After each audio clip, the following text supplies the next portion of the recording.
සුබ උදෑසනක් ප්‍රාර්ථනා කර සිටිනවා පර්සි අබේවර්ධන විද්‍යාලීය ප්‍රේක්ෂක ඔබ සියලු දෙනාට. ඉතින් අද පර්සි අපිට සුවිශේෂී දිනයක්. උතුම් වූ වෙසක් පොහොය නිමිති කොටගෙන දින ත්‍රිත්වයක් මුළුල්ලේ විවිධාකාරයේ ක්‍රියාකාරකම් නිරත වුණ අපි පළමු දිනේ ගමේ පන්සලට ගොස් සිසු දරුදරියන් විසින් එම වතාවත් පිළිවෙත් ක්‍රියාකාරකම් වල සිදු කරනවා. ඒ වගේම ඊයේ දිනේදී පන්ති කාමර සැරසිරිවල නියත වුණා. ඉතින් පාරමේ අද දිනේ තියෙන සුවිශේෂීත්වය මොකක්ද? ඒ වගේම රශ්මි අද දවස ගැන කිව්වොත් අද තමයි අපේ මේ වෙසක් සතියේ අවසාන දවස. වෙසක් සතියේ අවසාන දවස සම්පූර්ණ කරන්න ද්විතීයික අංශය වගේම තමයි අපේ ඉස්කෝලේ ප්‍රාථමික අංශات නියෝජනය කරමින් අද පැවැත්වෙන විශේෂ වැඩසටහනක්. ඒ තමයි හොඳම වෙසක් කූඩුව තේරිමි තරඟය. අපි ඉදිරියට බලමු මොන කණ්ඩායම 6කට බෙදලා තියෙනවා. මොන කණ්ඩායමක් දවසේ ජයග්‍රහණය ලබාවිද? ඒ වගේම ඔවුන්ගේ සහයෝගය වගේම මොනතරම් කැපවීමෙන් තමන් කටයුතු කරනවද කියලා ඉදිරියට අපි බලමු. ද්විතීයික අංශය විසින් වෙසක් කූඩුව නිර්මාණය කරන අතර වාරයේදී ප්‍රාථමික අංශය විසින් විශේෂ වැඩසටහනක් මේ අතර වාරයේ සූදානම් කරලා තියෙනවා. ඉතින් මේ වැඩසටහනට කාවත්තේ පුරාණ විහාරවාසී උරුබක ජාතික පාසල් ආචාර්ය ශාස්ත්‍රවේදී පණ්ඩිත ඕමාරේ සුජාත පණ්ඩිත හාමුදුරන් වහන්සේ අප පුංචි සොයුර සොයුරියන්ට ඉතාමත් වටිනා ධර්ම දේශනයක් පැවැත්වීම මේ අවස්ථාවේ සිදු කරනු ලබනවා. ඉතින් පාරමී අපි කිව්වතින් අද වෙසක් පොහොය නිමිති කරගෙන මේ පවත්වන සුවිශේෂී වැඩසටහනේ අරමුණු. ඔව් රශ්මි. අද දවසේ වැදගත්කම කිව්වොතින් අද වගේ දවසක් ලේසියෙන් අපිට ගන්න බෑ. මොකද අවුරුද්දකට එකපාරක් වගේ මට මතකයි ගිය වසරේ මේ වගේ වැඩසටහනක් සෝදානම් කර තිබුණා. ඉතින් අද දවසේ පුළුවන් වෙනවා අපේ පුංචි නංගිලා මල්ලිලාට නවතම අත්දැකීම් එක්ක ඒ වගේම ආගම දහමට නැඹුරු වෙලා තමන්ගේ ඉදිරි ජීවිතය සාර්ථක කරගන්න. ඒ වගේම තමයි අධ්‍යාපනය කියලා කියන්නේ පොතපතේ දැනුම විතරක් නෙමෙයි. පරිබාහිර වැඩ කටයුතුත් ඒකම වෙනවා. ඉතින් අපේ පාසලේ ගරු විදුහල්පතිතුමාගේ සංකල්පයෙන් තමයි අද දවසේ මේ වැදගත් වැඩසටහන ක්‍රියාත්මක වෙන්නේ.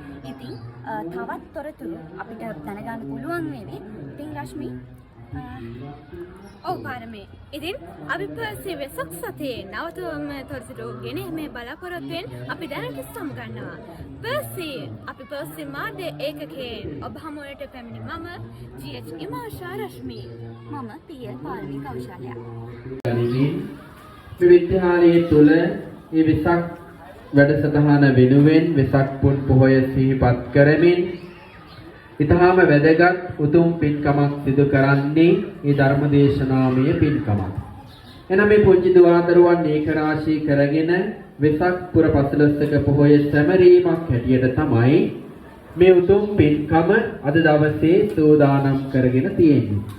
ඉතින් මේ වෙලාවේ සූදානම් වෙන්නේ අපේ මේ පුංචි දුවදරුවන් කෙටි වේලාවක් මේ ධර්මදේශනාවක් ශ්‍රවණය කරන්නට. ඉතින් පුතේ අපි බණ අහනකොට බණ අහන්න ඕන කොහොමද කියලා අපි මුලින්ම සිහිපත් කරගෙන ඉන්නට ඕන. නේද? මම දැන් බණ කියන අතර ප්‍රශ්නේ අහනවද? මම ප්‍රශ්න අහනවා. ඒ නිසා මට ප්‍රශ්න වලට හැමෝම පිළිතුරු දෙන්න ඕන. ඒ නිසා හොඳට අවධානයෙන් මම කියන මේ ධර්මදේශනාව ශ්‍රවණය කරගෙන ඉන්න ඕන. දැන් අප එකතු වී සිටින්නේ වෙසක් කූඩු තරඟයේ පළමු කණ්ඩායම සමගිනි. ඉතින් අප මෙම කණ්ඩායමේ සමාජිකයෙකුගෙන් අසා බලමු ඇයට දැනෙන හැඟීම කොහොමද කියලා. අපි දැන් ලස්සන කූඩුවක් හදනවා. ඒ සඳහා අපිට අපේ විස්මිතික සහ වෙනත් ටීචර්ලා ගොඩක් උදව් කරනවා. ඒ වගේම අපේ අයියලා අක්කලා වගේම ගොඩක් අපිට සහයෝගය වෙනවා.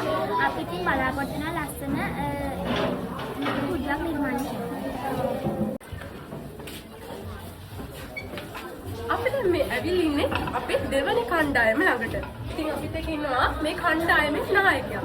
අපේ කණ්ඩායම් නායකයන් අහලා බලමු මේ කූඩුව ගැන මේ වැඩේ ගැන මොකද හිතෙන්නේ ඔයාලට? අපේ කණ්ඩායම් අංක 2 අපි අලුත් වෙනස් නිර්මාණයක් කරන්න හිතුවා. අපි පාද බෞද්ධ පාද වර්ණ දැන් විදියට අපි නිර්මාණය කරනවා. දැන් කුඩුවේ තාම අවසාන නෑ වැඩ ටික. අපි පිළි ළමයි පොඩි ළමයි යාළුවෝ අපි ඔක්කොම උදව් කරා. තාම අපි නිර්මාණ කරන් යනවා. තාම මේක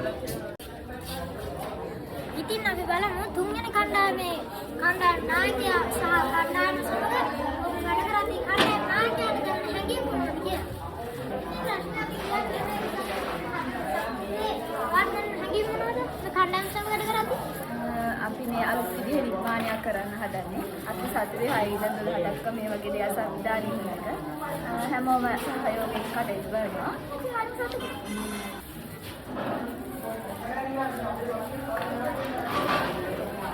අපි ඇවිල්ලා දැන් 4 වෙනි කණ්ඩායමට අපි ගිහිල්ලා බලමු මෙයාලගේ සහයෝගීතාවය සහ එයාලා කොහොමද එයාලගේ වෙසක් පුරව හදන්නේ කියලා. ඉතින් ඔයාලට මොකක්ද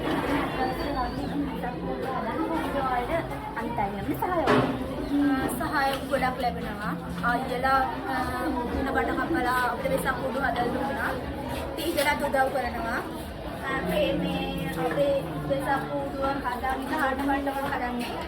ඒක හදලා වෙසක් පුරව සාරසවන්න හොඳටම බලාපොරොත්තු වෙනවා. ඉතින් හිතනවා දවසේ ජයග්‍රහණය ලබා ගන්න පුළුවන් වෙයි කියලා. ඉතින් බලාපොරොත්තුවක් තියන දිනයි කියලා. මොකක් වුණත් ඉතින් ඔයාලා ජයපරිණ මුදලට තමන්ගේ දක්ෂතාවය ඉදිරිපත් කිරීම ගොඩක් වටිනවා. ඉතින් අපි ඊළඟ කණ්ඩායමට ඇවිල්ලා බලමු කොහොමද යාළුවගේ දක්ෂතාව සහ යාළුවා කොහොමද යාළුවගේ වෙසක් පුරව හදන්නේ කියලා. අපි දැන් ඇවිල්ලා ඉන්නේ අංක 5 කූඩුව ගාවට. අපි සමාජිකයෙක්ගෙන් අහලා බලමු කූඩුවේ තත්ත්වය කොහොමද කියලා. සුදුනේ කරන්නේ අංක 5. අපි නිර්මාණය කරන්නේ චෛත්‍යයක් සහ සම්බුදු තිමගුල නිරූපණය කරන නිර්මාණයක්. අපි මේකේ නිර්මාණය කරන්නේ බුදුන් වහන්සේගේ තිමගුල. يعني ඉපදීම, බුදු වීම, පිරිනිවන් පෑම මේ වගේ දෙයක් තමයි අපිට මේ සඳහා මඟ පෙන්වන්නේ ජිනානි ටීචර් සහ මේ අක්කලා අයියලා තමයි. අපි දැන් ඇවිල්ලා ඉන්න 6 වෙනි කණ්ඩායම ගාවට. අපි අහලා බලමු මේගොල්ලෝගේ කණ්ඩායම ගැන, ඒගොල්ලෝගේ කූඩුව ගැන විස්තර. ඖෂධයයි. ඉතින් අද දවසේ වෙසක් කූඩු තරඟේ, ඒ කියන්නේ අපි පස්සේ වෙසක් කූඩු තරඟේ අද මේ ඇවිල්ලා ඉන්නේ ඔයාලා අවසාන කණ්ඩායම. ඒ කියන්නේ කණ්ඩායම් අංක 6. ඉතින් අපි හැමෝම සහයෝගයෙන් මේ කූඩු නිර්මාණය කරනවා. ඒ වගේම අපි මේ කූඩු නිර්මාණය කරද්දී එක් විශේෂ දෙයක් සිදු කරනවා. ඒ තමයි අපි මේ මුළු කූඩුවම හදන්න ස්වභාවික අමුද්‍රව්‍ය පමණයි යොදාගන්නේ. ඒ කියන්නේ ස්වභාවික අමුද්‍රව්‍යත් යොදාගෙන තමයි අපි මේ වෙසක් කූඩුව නිර්මාණය කරන්නේ. ඉතින් අනිත් තරගකරුවන් සමග උරට ගැටිලා ඉතින් අපි බලාපොරොත්තු වෙනවා මේ කණ්ඩායමේ ජයග්‍රහණය කරන්න. ඉතින් ස්තුතිවන්ත වෙනවා ඔබ අප සමග රැඳී සිටියාට. සතියේ නිමිති කරගෙන මම උදේවගලන්ට කාරණා විතරක්ම මතක් කරා. අපේ මේ හැම වැඩසටහනකම අරමුණක් තියෙනවා. මේ අරමුණක් නැත්නම් ඒ කරන වැඩෙන් වැඩක් නැහැ. ඒක අපේ මේ අද වෙසක් කෝඩු නිර්මාණ කිරීමේ යටි අරමුණ තමයි ඕගොල්ලෝ අතර සාමූහිකත්වය, සුහදත්වය, එකට කණ්ඩායමක් හැටියට වැඩ කරන්න යම් පුහුණුවක් දීම. ඒකට ඒක සමහර ඔයගොල්ලෝ ගිහිල්ලා වුණත් දැන් කෝඩු දිහා බැලුවම පේනවා සාමූහිකව කණ්ඩායමක් හැටියට වැඩ කරපු ඒවා වැඩ වේලාවට අවසන් කරලා තියෙනවා. එහෙම කණ්ඩායමක් හැටියට එකට වැඩ කරපු නැති ඒවා අවසන් කරන්න බැරි වෙලා තියෙනවා. පැහැදිලිද? ඔව්. එතකොට කණ්ඩායමත් එක්ක එකට වැඩ කරා නම් ටග්ගාල වැඩේ ඉවර වෙනවා.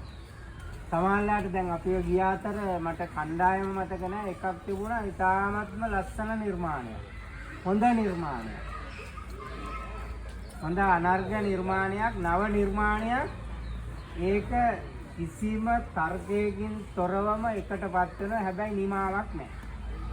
අවසන් කරලා නැහැ වැඩ. වෙලාවට නිම කරලා නැහැ, නිමාවක් නැහැ. හරිද? එතකොට අපි බැලුවා මෙන්න මේ කාරණාවටද බෞද්ධ කොඩියේ වර්ණ ඉස්මතු වෙලා පේනවා නම් ඒකට ලකුණු 25ක් දුන්නා.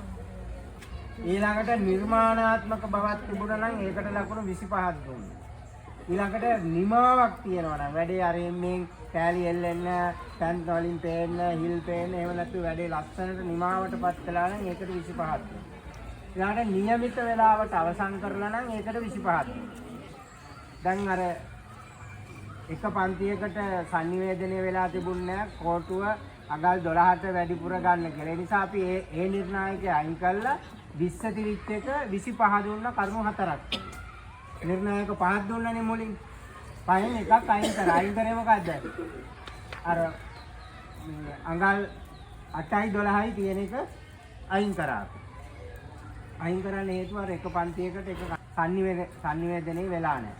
ඒක 12ට වැඩිය ගත්තට කමක් නැහැ කියලා කියන්න ඒගොල්ලන්ට අපි පණිවිඩය යවුවට ගිහිල්ලා නැහැ. ඒතර බලාගෙන යද්දී අපිට කූඩුවක ස්වභාවයක් නැති ඒවත් හම්බ වුණා. ඒකට අපේ මූලික සංකල්පයෙන් බැහැර වෙලා. හැබැයි නිර්මාණය ලස්සනයි. නිර්මාණය ලස්සනයි. මූලික සංකල්පයෙන් බැහැර වෙලා. මූලික සංකල්පයේ කූඩුව. වෙසක් කූඩු. ඒක තමයි මහදුතුක අලුත් නිර්මාණයක් නේ. ලස්සනයි. හැබැයි මොකක්ද වෙලා තියෙන්නේ? ඉවර වෙලා නැහැ. වැඩ අවසන් කළා නැහැ. හොඳ නිර්මාණයක් තිබුණා. තැනකට ප්‍රදර්ශනයකට තියන්න පුළුවන්. ඔය ඔක්කොම කරුණු එක්කහු කරලා බලලා තමයි අපි තුන්දෙනෙක්ගේ සාන්ත සරුත් මාත් අපේ චිත්‍රවල අපි තුන්දෙනාම තමයි අපිට නොපෙනෙන පැත්තක් චිත්‍ර වර්ණ සංකලනය නිර්මාණාත්මක බව ඒකේ පසුබිම ඔය ඔක්කොම බලලා අපි තුන්දෙනාම සාකච්ඡා කරලා මෙන්න මේ තීරණයකට ආවා. හරිද? කණ්ඩායම් අංක 5. කණ්ඩායම් අංක 5. මට තීච්ච තන මතක නැහැ.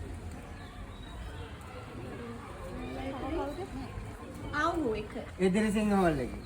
මේ පැත්තේ කියන්නේ. යන්න මම අර කූඩුවේ කියන සංකල්පේ නැති එක. හරිද? හැබැයි නිර්මාණාත්මක බවක් තිබුණා. කූඩුව කියන මූලික සංකල්පයෙන් බැහැර වෙලා තිබුණා. කොහොමද අනිත් නිර්ණායකයන් වලට ලකුණු වැඩිවීම නිසා ඒක ලබාගෙන තියෙන ලකුණු 86ක් ලබාගෙන 3 වෙනි ස්ථානය.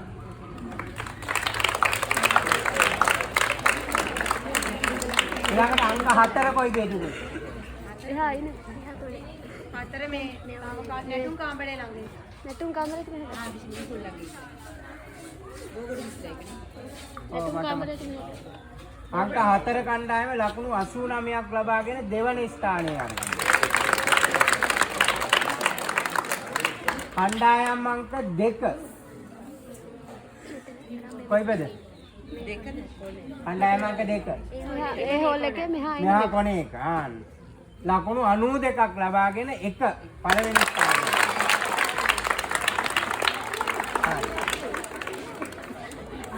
කණ්ඩායම් අංක 3 4 කණ්ඩායම් අංක 6 පස්වෙනි ස්ථානය කණ්ඩායම අංක 1 6 වෙනි ස්ථානය.